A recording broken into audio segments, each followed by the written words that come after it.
Welcome Year 4. Today is Friday and is the Writer's Workshop Day. So today you're going to be writing your persuasive text as a whole. Our success criteria for this task is going to be to use key vocabulary in context. And that should be fine because we've been training all of our vocabulary for the whole week. We are going to use structure of persuasive text and write in paragraphs. We're going to use features of persuasive text, such as rhetorical questions, exaggeration, and fact and statistics. We are going to be using different Allen Pete sentences and conjunctions to make sure that we are adding information appropriately. We are writing a persuasive text. That means we are going to make sure that we are going to convince people of our idea. We're going to put our idea into people's heads. Our audience are children in Year 4. Our idea is that we go to the best school that exists. Right, let's revise our key vocabulary so you can make good use of it throughout your text. Let's start with my turn. Phenomenal. Your turn. Phenomenal means exceptionally good. My turn, extensive. Your turn. Extensive means broad.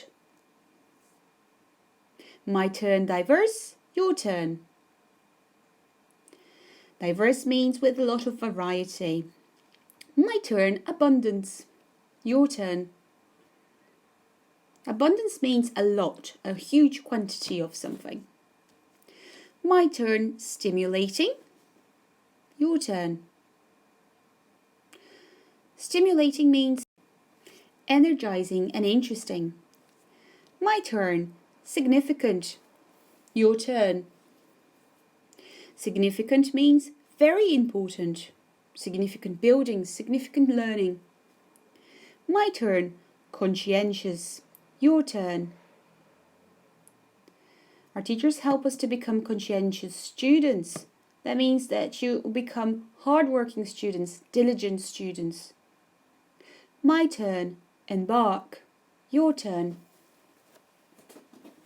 Embark means to start something, to go on to something. So you can embark on an adventure, embark on a residential trip, or embark on a story even. This is the slide of the whole week that you should be pros now. What is the structure of a persuasive text? We have 6 steps in this structure. Come on, give them to me. 1, 2, 3, 4, 5, and 6. We are professionals at this by now, I'm sure. First part, what I think. Why I think this 1, why I think this 2, why I think this 3, why I think what other people think, and why I still think it. Now, we are going to use each of these as a different paragraph. So as you can see, your whole text today is going to have 6 paragraphs. And that's how you know how to organize your text. We are going to be bringing some persuasive text features to make your text very interesting. We're going to be using rhetorical questions. Rhetorical questions, those questions that we do not require an answer for, but we use to hook your reader. Would you like to go to the best school in the country? How would you like to go on a residential trip every year with your friends? Also, when we're giving reasons why I think this 1, 2, and 3, we are going to be using facts and statistics. Da, da, da. So facts and statistics are going to make sure that your text sounds reliable. We're going to use statistics such as there's only 20% of the schools in the country that are outstanding. We are an outstanding school. Also, we can use exaggeration. We have the best teachers in the whole universe. We do have the best teachers, but by adding the whole universe, it makes it sound bigger. And we are going to be looking at the appropriate conjunctions to link every idea to the next idea, sentence to sentence, to make sure that our text is making sense. With all of that in mind, let's start doing some planning. We are writing 6 different paragraphs today, and we're going to start with what I think. What do we include in what I think? Well, what I think is the part where you include your statement. What is it that you think? Well, we think that we go to the best school. It is a good idea to start your text with a rhetorical question to hook your reader there and then. Here you may need to use some facts to support your statement. But here it is. It's not a very long paragraph. You may have more than one rhetorical question, and definitely some DD sentences. Now, the structure for the next 3 paragraphs, why I think this 1, why I think this 2, why I think this 3, is very similar. Because in here you are giving your arguments. So for all of those, you are developing arguments. For every argument, you need to add information. You may think to use Allen Peake sentences such as DD sentence. I'm looking for my colon. DD sentence. And also noun which sentence.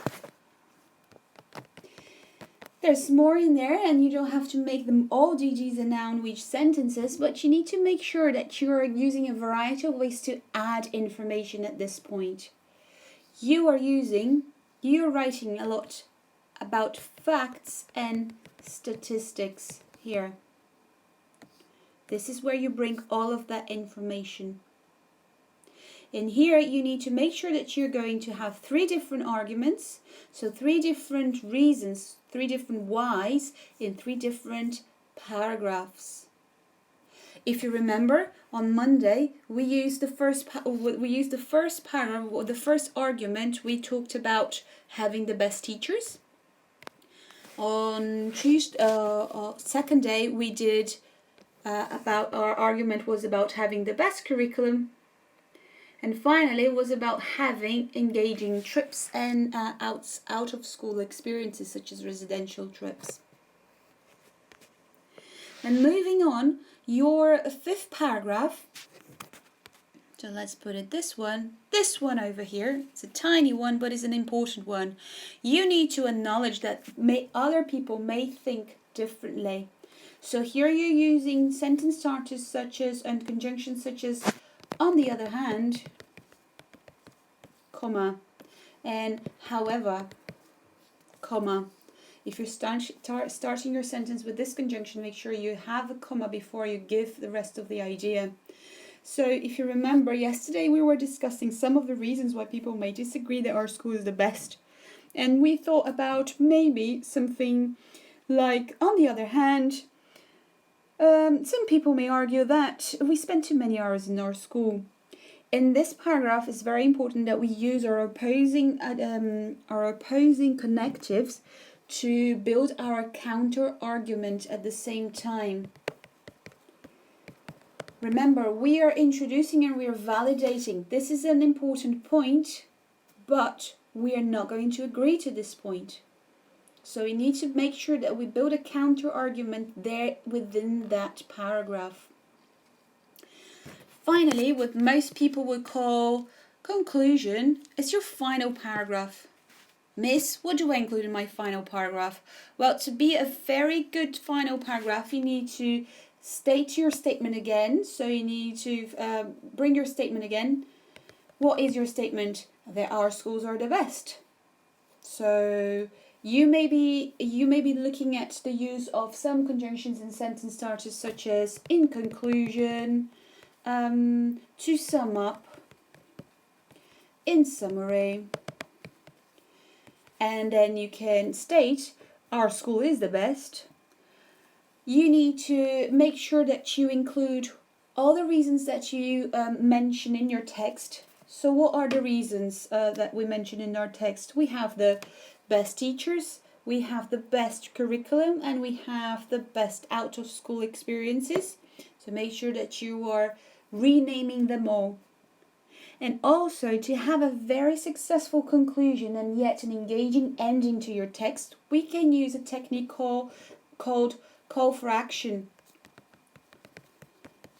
What is a call for action? So we may finish our text saying something like, time is running out. If you have not made your application to the next academic year, this opportunity will disappear. So when you call for action, you assume that your reader is already convinced and they must do something about it.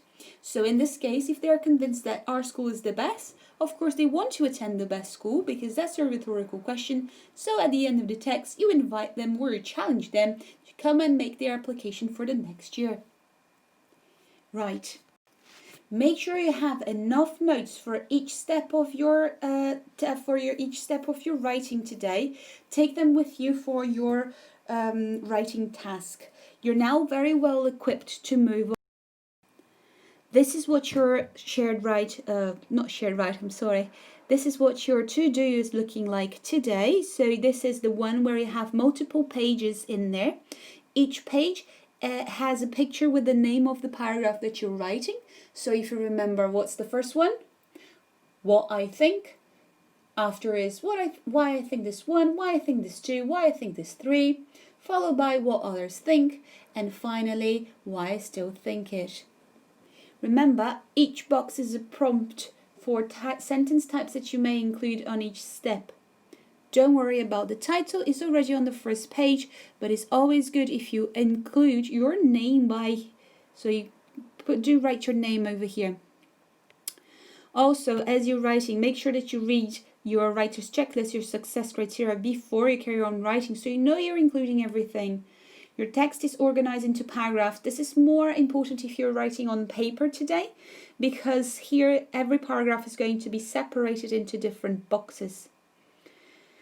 Make sure that you're using your did sentences to add information, now which sentences to add information, that you're using appropriate conjunctions, additive conjunctions when you need to add information, and opposing conjunctions when you need to oppose an idea, however, on the other hand.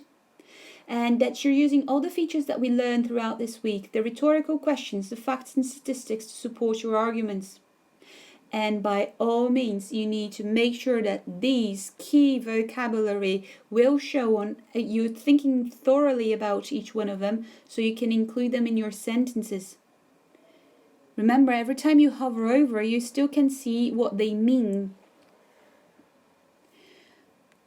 Finally, most importantly, you need to make sure that at the end of your paragraph, at the end of your work, you are reading and checking your work for spellings, punctuation, and that everything is making sense. Remember to save it once you go off the to-do, that you hand your work in, so I can see that you're brilliant writing at the end of the day. I'm really looking forward to this persuasive text because this is something that means a lot to all of us, and you can talk by experience. Looking forward to your big write today, guys. Good luck.